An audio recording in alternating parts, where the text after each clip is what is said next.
உலகெங்கும் இருக்கும் spiritual tax Tamil நேயர்கள் அனைவருக்கும் ஆஸ்ட்ரோ பூர்ணாவின் அன்பார்ந்த வணக்கங்கள். இன்னைக்கு நாம இந்த ஜூன் மாத பலன்களை பற்றி பார்க்க போறோம். இந்த ஜூன் மாத பலன்கள்ல இந்த நல்ல நேரம் நிகழ்ச்சியின் மூலமாக உங்களை சந்திக்கிறதுல பெரும் மகிழ்ச்சி அடைகிறேன். ஏன்னா இந்த நல்ல நேரம் நிகழ்ச்சி பாத்தீங்கன்னா நீங்க தொடர்ந்து ஆதரவு கொடுத்துக்கிட்டே இருக்கிறீங்க. இந்த சேனல் மூலமா என்னுடைய பதிவுகள் எல்லாருக்கும், எல்லா ராசி என்பவர்களுக்கும் போய் சேரும் போது அவர்கள் இந்த பதிவை பார்த்துட்டு எனக்கு கால் பண்ணும்போது எனக்கு கொஞ்சம் ஊக்குவிப்பா இருக்கும். பரவாயில்ல, நம்மளுடைய அந்த ரீச்ன்றது எல்லாருக்கும் போய் சேருது அப்படின்ற மாதிரியாக எனக்கு ஒரு சின்ன ஒரு சந்தோஷமா இருக்கு. இந்த ஆதரவை நீங்க எப்போதுமே தொடர்ந்து கொடுத்துட்டு இருக்கணும் அப்படின்னு சொல்லிட்டு நான் வேண்டிக்கிறேன். இந்த மாத பலன்கள்ல பாத்தீங்கன்னா நிறைய வருட கிரகங்களின் பெயர்ச்சிகள் நமக்கு முடிஞ்சிருக்கு. இந்த வருட கிரகங்கள்னால எல்லாருக்குமே ஒரு பதட்டம் வந்துருச்சு. இந்த சனி பெயர்ச்சியில இருந்தே பாத்தீங்கன்னா சனி பகவான் மாறி என்ன செய்ய போறாரு, குரு பகவான் மாறி என்ன கொடுக்க போறாரு, ராகு கேது என்ன கொடுக்க போகுது, இப்படின்ற மாதிரியான ஒரு பதட்டமான ஒரு சூழ்நிலை. ஏன்னா எல்லாருக்குமே அடுத்தடுத்த கிரகங்கள் பெயர்ச்சி ஆகும்போது எனக்கு தனுசு ராசிக்கு நல்லா இருக்குமா, எனக்கு மிதுன ராசிக்கு நல்லா இருக்குமா, எனக்கு ரிஷப ராசிக்கு நல்லா இருக்குமா, இப்படி ஒவ்வொரு ராசி என்பவர்களும் தன்னுடைய வாழ்க்கை நல்லா இருக்குமா அப்படின்ற ஒரு ஏக்கம், சின்னதான ஒரு ஆசை எல்லாருக்குமே இருக்கு. அந்த ஆசைகள் எல்லாமே இந்த ஜூன் மாத பலன்கள்ல இருந்து உங்களுக்கு மாறக்கூடிய ஒரு நேரமாக தான் இருக்கும். அதை பத்தி தான் இந்த பதிவுல நம்ம தெளிவா பார்க்க போறோம். இப்போ ஒவ்வொரு ராசி என்பர்களுக்கும் என்ன பலன்கள்ன்றத நம்ம பார்க்கலாம்.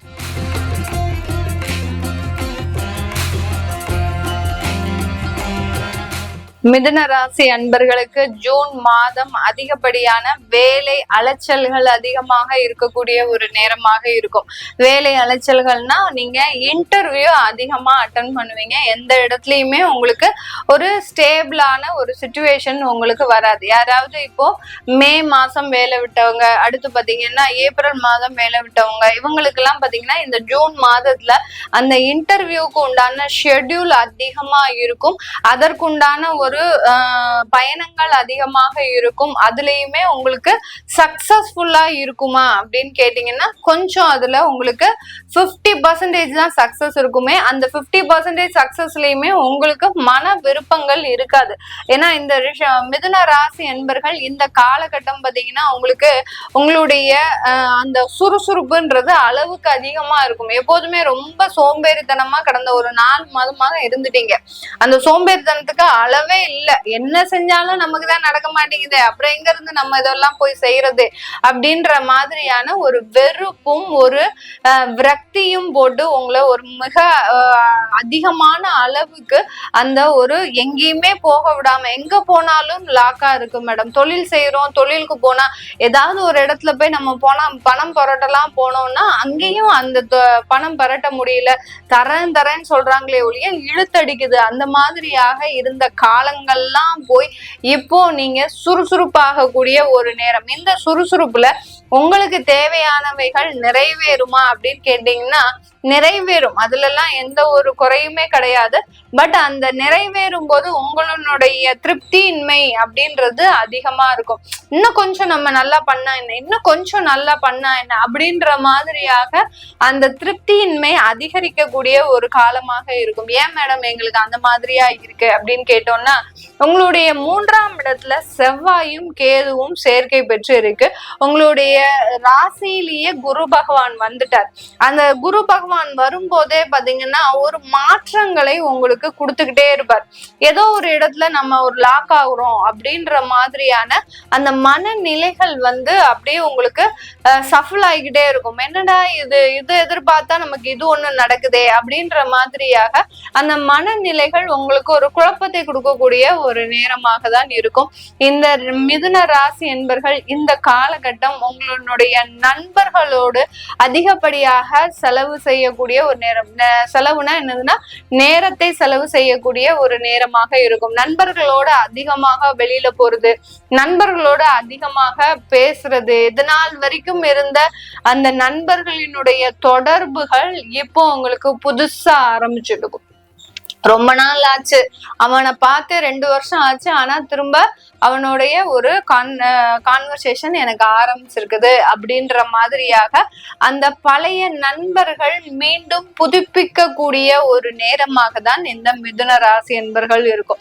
இந்த மிதுன ராசி என்பர்கள் நம்ம அதை தானே எதிர்பார்க்கிறோம். மிதுன ராசி என்பர்கள்னாலே பாத்தீங்கன்னா நண்பர்கள் புடைசூழ ஒரு ஒரு ஜாலியா ஒரு கூத்தும் குமாலமுமாக இருக்கக்கூடியவர்கள் தான் மிதுன ராசி என்பர்கள். அதெல்லாம் மறந்து போய் அதெல்லாம் ஞாபகப்படுத்தாதீங்க மேடம். அதெல்லாம் ரொம்ப வேதனையா இருக்கு. அந்த காலங்கள்லாம் போயிடுச்சு மேடம். இப்ப பாத்தீங்கன்னா எப்ப பார்த்தாலும் டென்ஷன், எப்ப பார்த்தாலும் எனக்கு ஒரு வலியும் வேதனையும், ஏதோ ஒரு இடத்துல நான் அவமானப்பட்டுக்கிட்டே இருக்கிறேன். நான் இந்த மாதிரியாக அவமானப்படக்கூடிய ஆளே கிடையாது. அந்த அளவுக்கு எனக்கு திறமையும் நேர்மையும் இருக்கு. ஆனா என்னுடைய நேரமா காலமா தெரியல. அந்த அளவுக்கு ரொம்ப பொறுமையை சோதிக்கிறாங்க மேடம். நம்மள கூட இருக்கிறவங்களும் நம்மளுடைய பொறுமையை எல்லை தாண்ட வைக்கிறாங்க. அந்த அளவு இருக்கு. எனக்கு ஒரு மிகுந்த ஒரு நெருக்கடிகள் அதிகமா இருக்கு.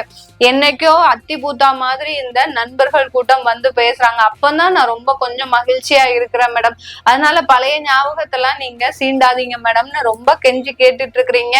பரவாயில்ல, உங்களுக்கு இந்த காலகட்டம் உங்களுக்கு ஒரு நல்ல ஒரு மாற்றங்கள் வரக்கூடிய ஒரு நேரம் தான். ஆனா அதுல ஒரு சின்ன வலிகளும் இருந்துகிட்டே இருக்கும். குரு பகவான் பாத்தீங்கன்னா உங்களுக்கு ஒரு வேக்சினேஷன் மாதிரி ஒரு சில விஷயத்தை போட்டுக்கிட்டே இருப்பார். ஜென்ம குரு இந்த மிதுன ராசி என்பர்களுக்கு அந்த வேக்சினேஷன், நம்ம எப்படி குழந்தை பிறந்த உடனே இத்தனை மாசத்துல இத்தனாவது வேக்சினேஷன் போடணும், இத்தனை மாசத்துல இத்தனாவது வேக்சினேஷன் போடணும் அப்படின்ற மாதிரியாக, அப்போ அந்த வேக்சின் போடும் போது நமக்கு அந்த குழந்தைகளுக்கு என்ன ஆகுது, ஒரு வலி, ஒரு வேதனை, ஒரு காய்ச்சல், அடுத்து பாத்தீங்கன்னா ஒரு குளிர் ஜுரம், இந்த மாதிரியாக ஏதாவது ஒண்ணு ஒரு உடல் உபாதையை கிளப்பிக்கிட்டே இருக்கும் அந்த வேக்சின். அதே மாதிரிதான் இந்த ஜென்ம குரு பாத்தீங்கன்னா ஒரு தடுப்பு நடவடிக்கையை எடுக்கிறதுக்கு ஏதாவது ஒரு சின்ன மருந்தை உள்ள கொடுப்பாரு. அது அவமானமா இருக்கலாம், அசிங்கமா இருக்கலாம், உறவினர்கள் மத்தியில தேவையில்லாத கெட்ட பேர் இருக்கலாம், இல்ல உங்களுடைய குடும்பத்திலேயே உங்களுக்கு அவப்பெயர் இருக்கலாம். இதெல்லாம் ஏதாவது ஒரு ரூபத்துல அவர் கொடுத்துக்கிட்டே இருப்பார். இது எல்லாத்தையும் கடந்து வரக்கூடிய இந்த மாதம் தான் இந்த ஜூன் மாதம். இதுல என்ன உங்களுக்கு ஒரு பிளஸ் பாயிண்ட் அப்படின்னா, இந்த மாதத்துல உங்க ராசி அதிபதி சிட்டா பறந்துகிட்டே இருக்கிறார். மேஷ ராசியில இருந்து கடக ராசி வரைக்கும் போயிடுறாரு இந்த மாசத்துல. அதனால உங்களுடைய சுறுசுறுப்புன்றது மிக அதிகமான வேகத்துல இருக்கும். எவ்வளவுக்கு எவ்வளவு சில விஷயங்கள் எல்லாம் ஃபாஸ்டா செய்யணும்னு ஆசைப்பட்டு ரொம்ப அதிவேகமாக செயல்படக்கூடிய ஒரு மாதமாக தான் இந்த ஜூன் மாதம் இந்த மிதுன ராசி என்பர்களுக்கு இருக்க போது. இந்த ஜூன் மாதத்துல இந்த மிதுன ராசி என்பர்கள் குடும்பத்தினுடைய மேன்மையை அதிகமாக ஒரு சரிபடுத்தக்கூடிய ஒரு நேரமாக இருக்கும். குடும்பத்துல இனிமே பிரச்சனையே வரக்கூடாது. ஏன்னா இந்த திருமணம்ன்ற ஒரு பந்தம் வந்தாச்சு நமக்கு. அந்த திருமண பந்தத்துல நம்ம நல்லா இருக்கணும்னு நீங்க நினைக்கிறீங்க இந்த மிதுன ராசி என்பர்கள். அதுக்கு சுற்றி இருக்கக்கூடிய அந்த உறவினர்களோ சரி, சுற்றி இருக்கக்கூடிய ஒரு நபர்களோ சரி, உங்களுக்கு எப்போதுமே ஒரு தொந்தரவுகளாக தான் இருப்பாங்க. ஏன்னா மிதுனராசி என்பர்கள் எப்போதுமே அந்த உறவுகளை அரவணைக்க கூடியவர்கள். அவர்கள் என்ன சொன்னாலும் கேட்டுப்பீங்க. அதுல எந்த ஒரு குறைபாடும் இருக்காது. இன்னைக்கு பாத்தீங்கன்னா அந்த திருமண பந்தம் உருவானதுக்கு அப்புறம் அந்த உறவினர்களே உங்களுக்கு எதிரிகளாக மாறுவதற்குண்டான ஒரு நேரம். யாரு உங்களுக்காக சப்போர்ட் பண்ணி பேசுனாங்களோ அவங்களே அந்த திருமண பந்தத்துல போய் உங்களுக்கு உண்டான ஒரு கேரக்டரை பத்தி தப்பா சொல்றது.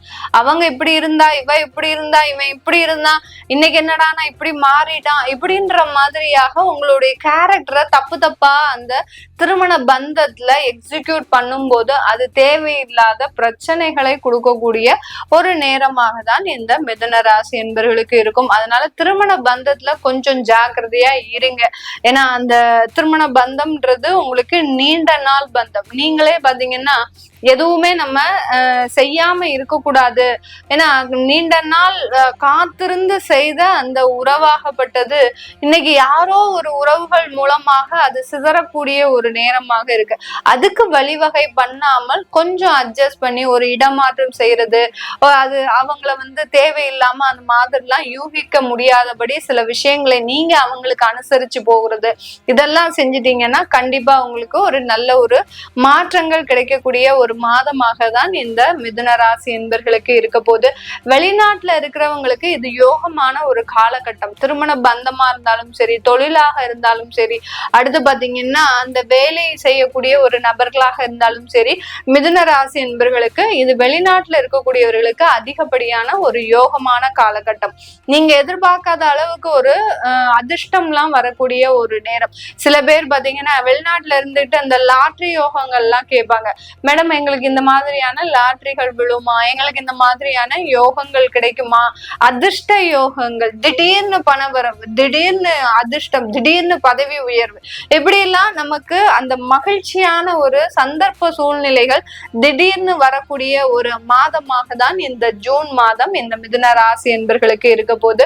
இது எல்லாமே நம்ம கோச்சார நிலவரப்படி பலன்களை சொல்லிட்டு வந்துட்டு இருக்கிறோம். உங்களுடைய தசாபுத்தி சுய ஜாதக பலன்களை பார்க்கணும் விருப்பப்படுறவங்க கீழே இருக்கிற நம்பருக்கு வாட்ஸ்அப்ல அப்பாயின்மெண்ட் வாங்கிக்கிட்டு நீங்க என்கிட்ட கன்சல்ட் பண்ணிக்கலாம். உங்களிடமிருந்து விடைபெறுவது உங்கள் ஆஸ்ட்ரோ பூர்ணா. நன்றி, வணக்கம்.